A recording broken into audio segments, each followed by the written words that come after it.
You are tuned into The Daily, and my next guest is the frontman of a band who've just dropped their 10th studio album called The Long Surrender.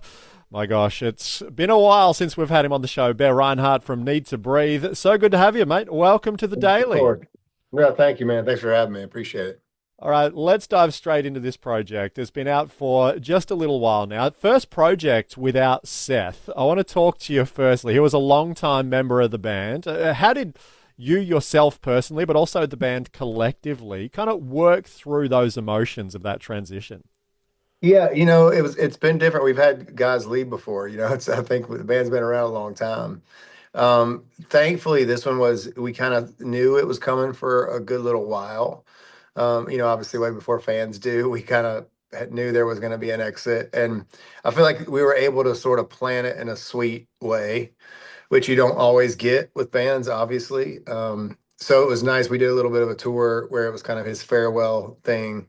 And at the same time, we kind of worked on this record before that, and he wasn't involved in it. So it was like a little bit of a transition period. It's always different. I think for me, the playing the last show with him is one of those things. It's just crazy because we've been doing it for so long.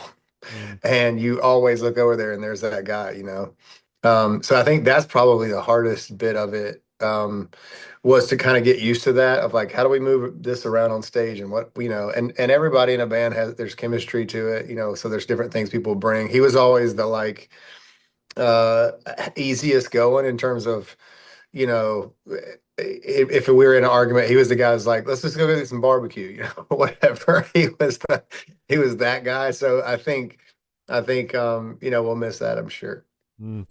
All right, so let's dive into this album, The Long Surrender. Last time you guys dropped an album was Caves. I remember chatting to Josh at the time. He was explaining the mountain retreat that you guys went on. You Yeah. locked yourselves away and you really just embedded into the creative process. This one, I've heard you say it was kind of a bit unintentional. You didn't plan on making an album, but now here we are talking about it. Yeah. Yeah, it was a really healing thing for us, very refreshing thing making this record because just like you said, there wasn't a plan to make a record. We went down to do one song with a producer, and that turned into maybe it's an EP, and then maybe it's a record. It's like it was that. And so much of this record actually was written while we were making it. So we had a bunch of songs. I'd written a bunch of songs that I thought maybe for a record someday. But we felt really in the moment. I feel like honestly, I just felt like God was speaking to me. I mean, I don't, it's in a way that like wasn't necessarily about the music, more personally. It just felt like, man, I don't know how to not make this music about that. Mm. And so I was waking up in the morning before we go over to the studio and just like writing down the ideas that I felt like I was getting. And the band was cool enough to be like, yeah, let's cut this. The producer was like, let's cut it today. I'm like, okay. So that just was a really sweet time. And I know for me, like looking back on this record, it'll be one of my favorites forever because of that. It really represents the time so well in an authentic way. We didn't have time to like think about how we're going to produce it or mess it up or whatever, overdo it. Yeah. And there really is such a lyrical depth to this album, as has always been the case with pretty much every song that you guys have written and released over your 20 odd year career. There's themes of anxiety here, there's themes of belonging, there's themes of redemption. So many things seem to be coming up through these lyrics. Are these the kind of things that, as you say, God was talking to you about, that you could really just go, all right, this is just what's flowing out of the heart right now? Yeah, and I think even though we've had, what I think vulnerability has been a big part of what this band's always done, and even though honesty has been a big part, I feel like the voice is always I've always felt anyway, writing that I was sort of writing for the all of the guys. If that makes sense. I always felt like, okay, this is a big collective. This is the first time I felt like I need to take that filter off right now just because it's so raw. And so I was taking in lyrics that just really were for me. Mm. And thankfully, I think the other guys related to them in a real way. We were going through a bunch of stuff, a bunch of different stuff. Randall's dad had passed, and Josh was going through some personal stuff. It's like all of us were reeling a little bit personally. Everything was. It's weird at how that, that also can cause you to be like, we were in a really healthy place as people, talking a lot, very like, so I think that allowed, I think for me anyway, to sort of just write for the first time, really take the filter completely off of like, this is what I'm writing down in my journal in the morning. This is also what's going in the song. And that feels really fresh to me and real. It didn't feel, I wasn't trying to be deep, if that makes sense. You know what I mean? I wasn't trying to be clever. It was just like, man, whatever the word for the day for me is got, that's what we're going to talk about. Mm. I love that you mentioned that freshness because I can imagine over the years you would have felt at times almost that expectation or that pressure to write quote unquote the Christian radio song. Whereas Sure. now it's Sure. going, all right, actually, you know what? The filter's off. I'm just going to let the heart speak. Yeah, and I think that's an interesting thing with this band. It's like, which I'm sure I'll figure out 20 years from now. Um, but when we came up, there was such an aversion even to the Christian band thing. And I think that like we almost like overcorrected sometimes of being careful. Like, well, we don't want to get categorized like this. Let's be careful that lyric is not too this way or this way. And the truth is, at the time, it probably wasn't. Honestly, didn't feel like that. It's like, and this record is probably the most sort of overt, I would say, about sort of my relationship with God. That was maybe not surprising, but it was like it was just so real. It felt like I'd be editing God out somehow if I didn't put that in there. That Mm. makes sense. And I- and Yeah. and so yeah, it was really natural and it's really refreshing, like you're saying, is we talk going to talk about a record that is it feels absolutely true to me is so easy. I think the after having done this for a long time, because sometimes it's like, well, this song felt good 2 years ago when we wrote it, and now it's hard for me to relate to it, or Yeah.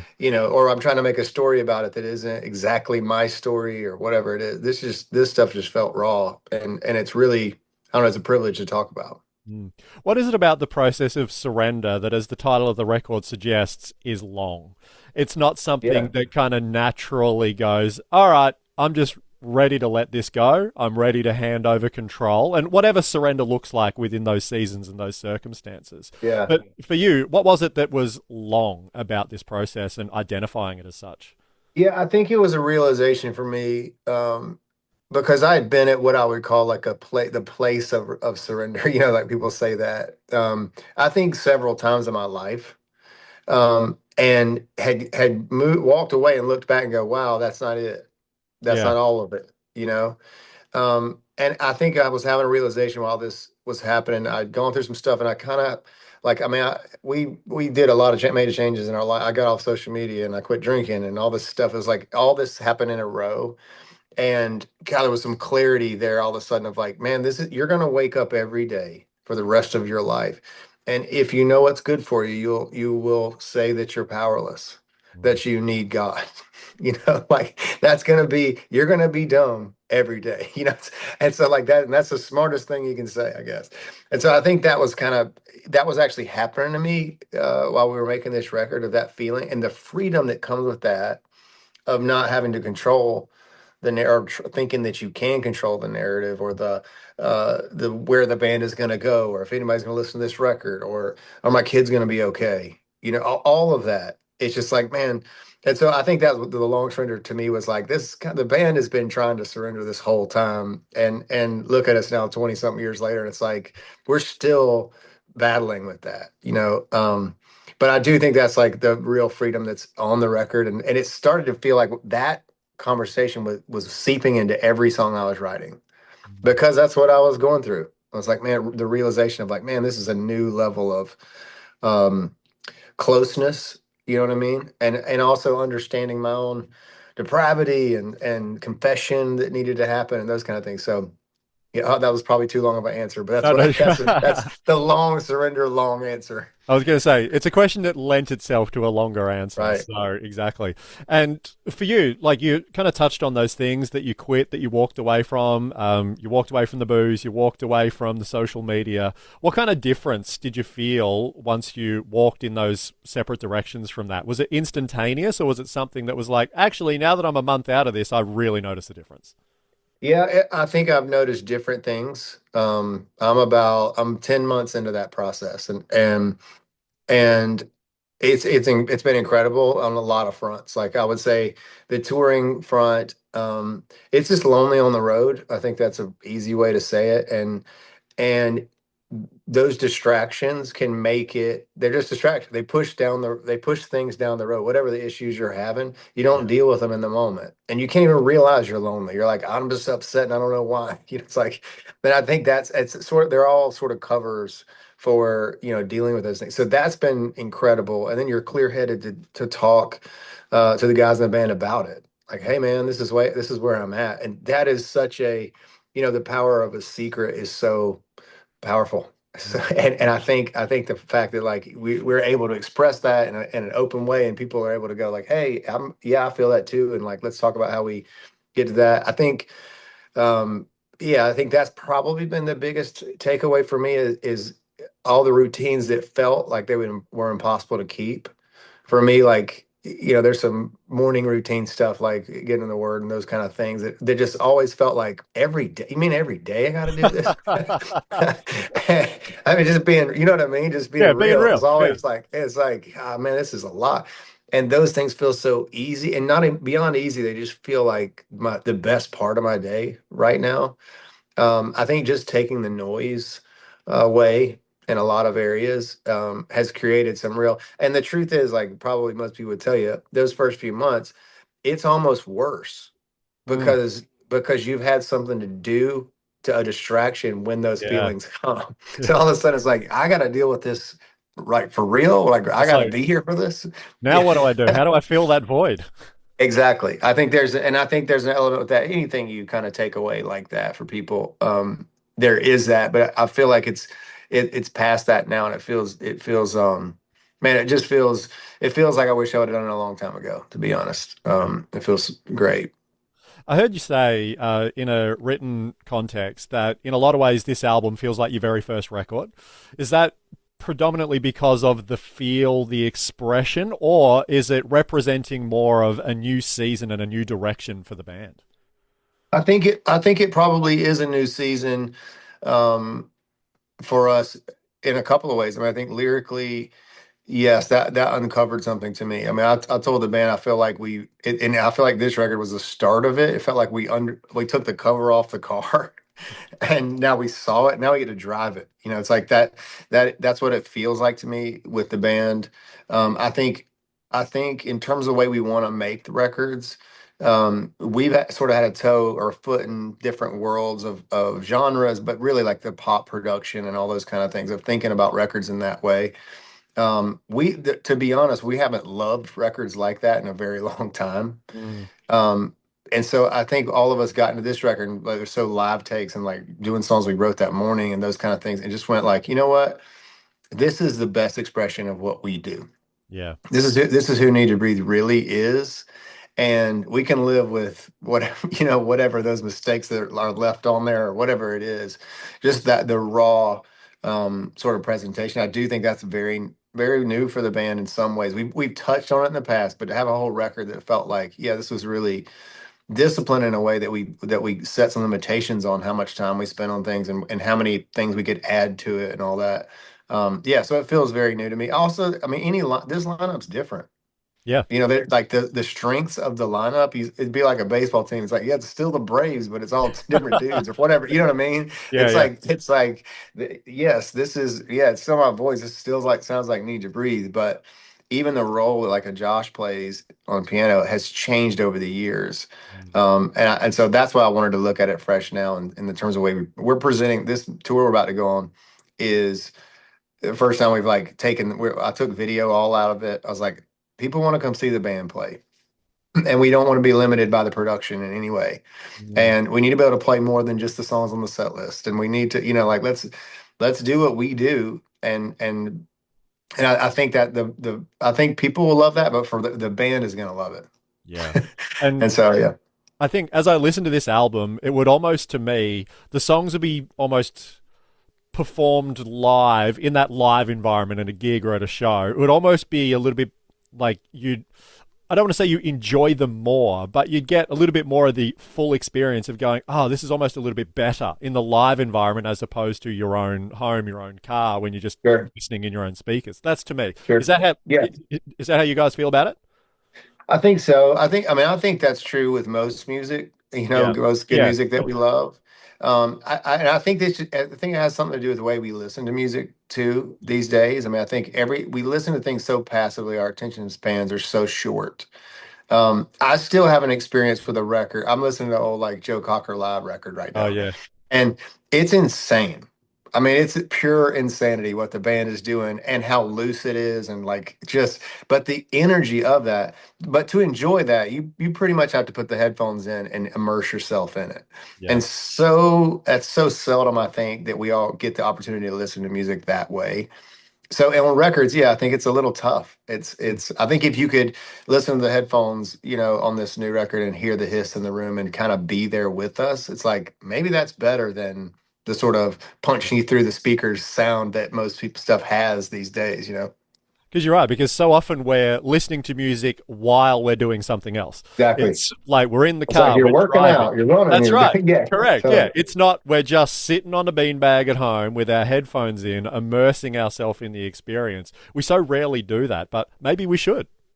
Yeah, I think. Well, I think whether it's music or anything, I do think the quiet is making a comeback. Mm. So you find, what I mean. You see that around culturally of just like, man, I really need to unplug somehow Yeah. because this stuff is moving so fast, and now like nothing holds my attention. Mm. So yeah, I hope that music can get to that place, and even if it doesn't, there's a lot of people out there that do listen to records that way, and Yes. I think that's what we're making music for. Yeah. The last time that I did that really intentionally, I just remember how much I enjoyed the experience rather than Mm. it being just passive, going, all right, from track one through to track 10 or track 12 or however many are on the album, to be able to almost get taken on the journey from what the artist wants to represent through the songs. It's all really intentional.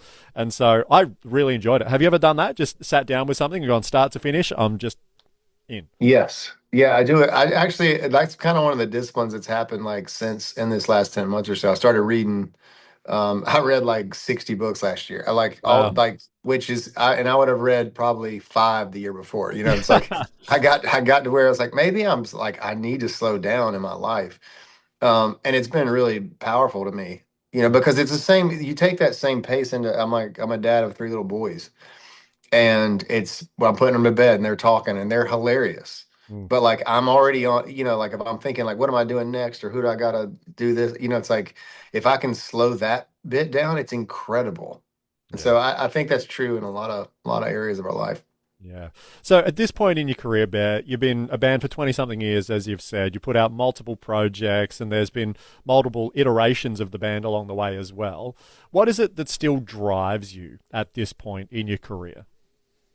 I think I think it's a couple things. The first thing that comes to mind though is the songs. Mm. I feel like I'm still getting that feeling that the long surrender on the new record is like that. Sing to Me Savannah was like that on the new record. They had these were songs that just like came that felt like an absolute gift to me.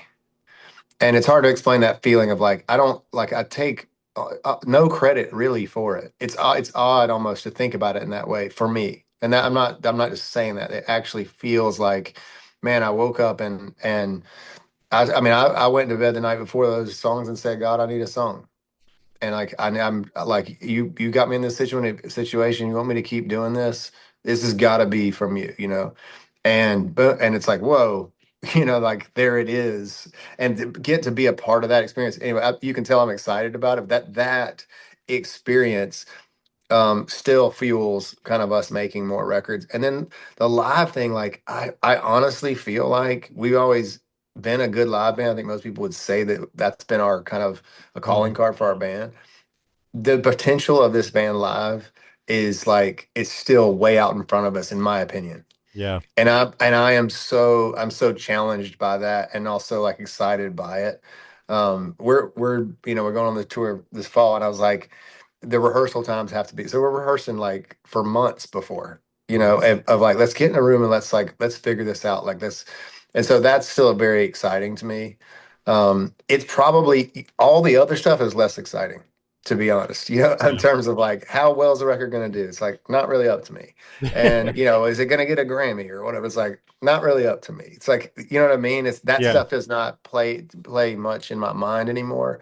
But the creating the material and then making a show that can be present, Yeah. like to bring a group of people together that maybe don't believe the same way, think the same way, whatever, and have this magical moment of like, um, of togetherness and inspiration and all that stuff. That's just like the get to do that's really fun. Yeah. And I think it shows a real maturity in the mindset to be able to just control the controllables, to worry about the things that you actually can make a difference on. And that is the craft, that is the live show, these kind of things, rather than the external noise that so Yeah. often artists can get so consumed with, the charts, the Grammys, the awards, the all those kind of things. I think it shows a real maturity in yourself and as a band to be able to take that position. No, I appreciate that. I think, yeah, I think it is, and that's the long surrender too. It's like that's what it's about. It's like going. I feel like my biggest question on manager all the time now is like, do we have to? Like because there's so much things out there that like and I don't mean like opportunities like this. I mean like when you get into the business, there's so many things like, well, we got to do this, and we got to go do this thing, and we got to, got to dress you guys up, got to get a stylist for this, and like, do we have to? And most of the time, the answer to that's no. Like Yeah. somewhere along the line, this got to be like what you do when you're in a band. It's like, and so that's been really refreshing to kind of look at that stuff and go like, do we want to? Mm. Like is this grounded in something that we care about? If so, great. It's not about less work. It's just about it's like, but it's almost it hurts the work. You go out there and do something that doesn't feel genuine. Yeah, exactly. Now, I feel like it would be remiss of me, and I'm sure that every time you do an international interview, it's like, hey, when are you coming to our country? But it's been a hot minute since you've been down under It's to way Australia. It's too been, long. what, a decade more since you've been Yeah, here? yeah. It's been a long time. It's been Yeah. a long time. And I'll be honest with you, it's like the band talks about this easily once a year, right? And it always comes up. It's like, we want to go. Mm. And then you start putting the numbers together, like, Yeah. we're going to lose, We're going to whatever. lose I how think much money to go there? Yeah. exactly, exactly. Yeah. It's like, it's gonna take a month and it's gonna be, and that really has been the struggle with Mm. doing it more than, like, I think that's true about a lot of bands, in America that want to tour in the UK. Like I have those conversations so much, or Australia, or just really, it's crazy how expensive it is to get Yeah. there. The last tour we did, we lost $150,000, I remember, Wow. to go. And the labels aren't paying for this anymore. So it was kind of like, you're going to pay like a vacation. I Yeah. was like, well, Yeah. that's a pretty great vacation to go. Yeah. But so the truth is we really do want to come. But we'll have to see, like, it's really been about the opportunity. Like, can we go open for somebody or find some festivals that make sense so that to Yeah. put shows around? And so, stay tuned Yeah. is my answer. But I didn't want to give you yeah, we're going to be there right away. It's like, Yeah. Yeah. No. it's going to take a good situation for us to be able to do it. Yeah, but keeping it real, as you have done throughout this whole conversation, which I appreciate so much. The Long Surrender is the brand new album from Needtobreathe, lead singer Bear Rinehard. It's been so good to be able to connect and to talk into this project. Thanks so much for sharing, and thanks so much for joining us on The Daily. Man, thanks for having me. I appreciate it very much.